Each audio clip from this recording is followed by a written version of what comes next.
রহমানুর রহিম। শুভ বিকেল। আজকের এই স্বেচ্ছাসেবী সামাজিক সংগঠন গর্বের বাকেরগঞ্জের 10ম বর্ষপূর্তিতে আমি সকলকে জানাচ্ছি আন্তরিক অভিনন্দন এবং মোবারকবাদ।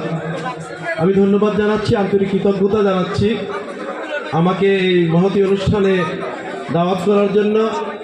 আমি বিশেষভাবে কৃতজ্ঞতা জানাচ্ছি আপনার সংগঠনের প্রতিষ্ঠাতা এবং সভাপতি, একজন গুণী মানুষ, লেখক আবরিয়ান হোসেন মোহন।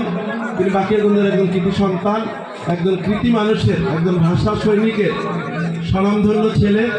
আমি তার সংগঠনকে আমি সাধুবাদ জানাচ্ছি, আমি ধন্যবাদ জানাচ্ছি অত্র সংগঠনের সাধারণ সম্পাদক, সাবেক ছাত্রনেতা, আর একজন বাকেরগঞ্জের কৃতি সন্তান, অত্যন্ত দক্ষ সংগঠক, সৃজনশীল মনের মানুষ, আমার প্রিয় সহযোদ্ধা জনাব